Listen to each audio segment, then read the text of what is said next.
1 2 3สวัสดีครับ สวัสดีค่ะ วันนี้ทำอะไรครับ ทำพิซซ่ากัน วันนี้ทำพิซซ่ากันโอเคมิช่า ซอส ทำซอสพิซซ่าก่อนเลยใช่ไหม โอเคน้ น้ำอยู่บนโต๊ะไง เราหยิบมาแล้วไง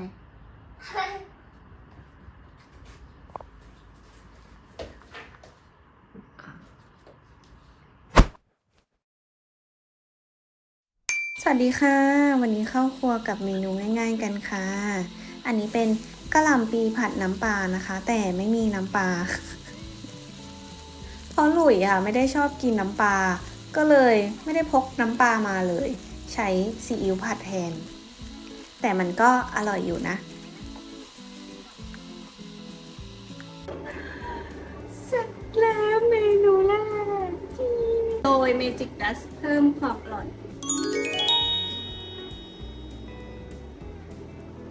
และความพิเศษของอาหารมื้อนี้อยู่ที่แต่นี่ค่ะหลุยกำลังทำส้มตำอบแห้งจากไทยแลนด์อยู่หลุยหิ้วมาจากไทยแค่2 ห่อเพราะยังไม่แน่ใจว่ามันจะอร่อยหรือเปล่าก็เลยอดทนไว้กินตอนที่คิดถึงไทยแลนด์สุดๆแล้ววันนี้ก็มาถึงค่ะ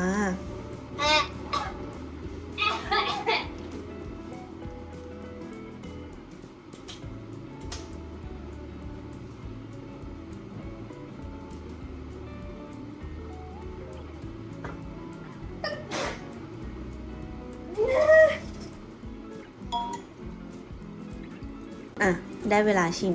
ถ้าอร่อยเดี๋ยวรอบหน้ากลับไทยจะซื้อกลับมาที่นี่เยอะๆเลยเสร็จแล้วค่ะส้มตำอบแห้งโรยเนยแบบเพิ่มความอร่อยมาค่ะกินข้าวกันเดี๋ยวขอไปเรียกเจ้าลูกชายตัวดีมากินข้าวก่อนอันนี้ก็คือหน้าตาอาหารของมื้อนี้นะคะแตงก็คือไม่เห็นอะไรเลยเอาใหม่นี่ส้มตำกะหล่ำปีผัดน้ำปลาแล้วก็ไข่ผัดเห็ดหูหนูอะไรก็ไม่รู้เดี๋ยวลองชิมดูหลังกินข้าวเสร็จก็ถึงคิวล้างจานค่ะแต่ตอนนี้หลุยไม่ต้องล้างจานเหงาๆคนเดียวอีกต่อไปเพราะหลุยมีผู้ช่วยตัวจิ๋วที่ช่วยไม่เท่าไหร่แต่ป่วนเต็มร้อย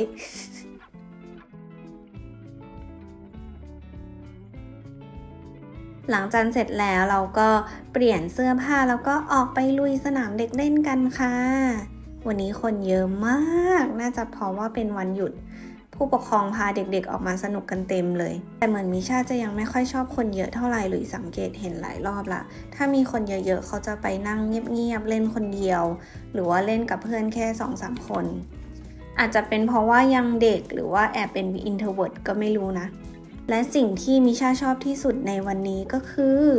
รถบังคับค่ะชอบนั่งรถบังคับมากเห็นแล้วตาเป็นประกายสุดๆส่วนเครื่องเล่นอื่นๆก็เฉยๆก็อย่างที่บอกแหละน่าจะเพราะว่าคนเยอะสักพักหนึ่งเราก็มาเดินเล่นตรงข้างๆสนามเด็กเล่นนะคะมันเป็นฟีลเหมือนแบบถนนคนเดินไวบ์ดีมากแล้วอากาศก็คือดีสุดๆ22 องศาเดินชิลๆสบายๆ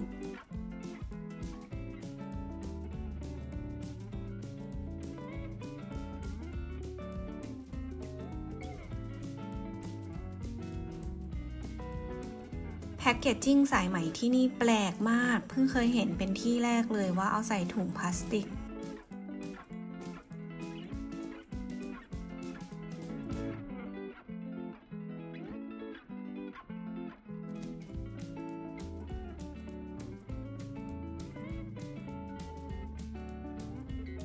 ส่วนตรงนี้เป็นบรรยากาศในเมืองนะคะแล้วเราก็กำลังจะเดินไปลานน้ำพุกันค่ะก็คือจะให้มิชาไปเล่นน้ำสนุกแต่คิดว่าถ้าหลุยปล่อยคลิปนี้ไปแล้วลานน้ำพุนี้น่าจะถูกปิดไม่ให้เด็กเล่นแล้วค่ะเพราะว่ามีเด็กเข้าไปเล่นแล้วเกิดอุบัติเหตุเขาก็เลยเอารั้วมาล้อมกั้นไว้ไม่ให้เด็กเล่นแล้ว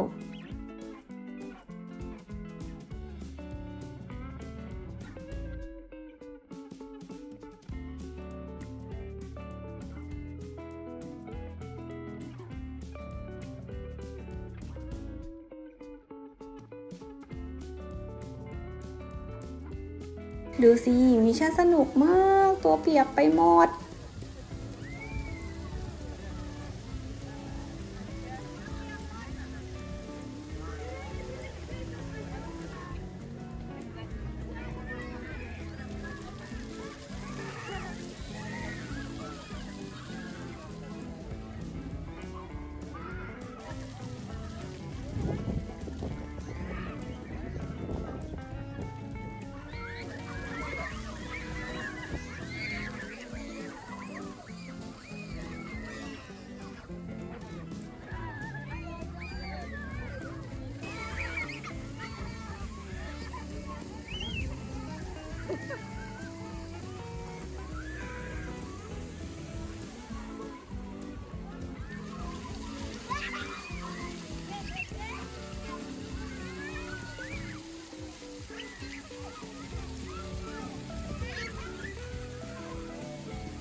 มุงอะ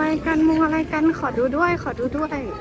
อย่าขุดมุงที่นี่เขามีเหมือนเป็นแบบฟิลแฟลชม็อบด้วยนะก็คือเหมือนน่าจะเป็นคุณครูพาเด็กๆมาเต้นที่ลานแล้วก็เปิดเพลงฮิตจาก TikTok ใครเต้นเป็นอยากออกมาแจมก็คือมาเต้นได้เลยแบบจอยๆ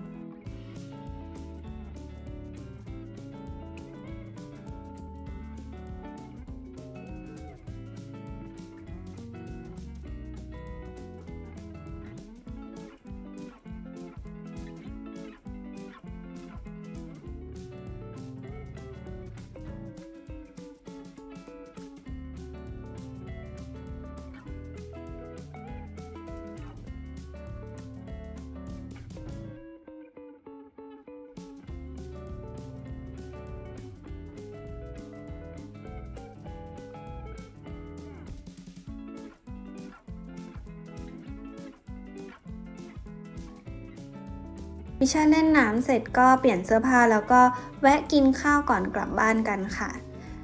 ร้านเบอร์เกอร์นี้หลุยเล็งมานานแล้วเพราะว่าข้างนอกเขาตกแต่งสวยดีคิดว่าน่าจะอร่อยอันนี้ของมิชาเป็นชุดแฮปปี้มิลมิชาถูกใจมากถูกใจของเล่นนะส่วนอันนี้ของซาชาแล้วก็อันนี้ของหลุยค่ะดูเป็นเบอร์เกอร์แนวอุตสาหกรรมนะหน้าตาอาจจะไม่ดีแต่ว่าเดี๋ยวลองมาชิมกันดูก่อนว่าอร่อยเปล่า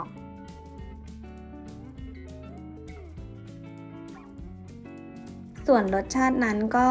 ให้เป็นเรื่องส่วนบุคคลไปนะคะ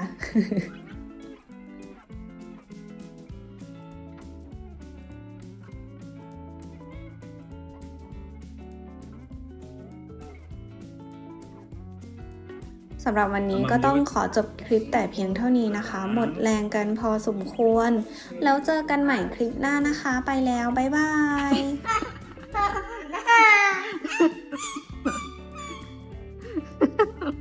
หัวล้อปลอมมาก Push it. Aman diyor. Push ne dedi? Bugün push demiş. Da. Da mangi. Bisa mandi. Nah, bisa mangi.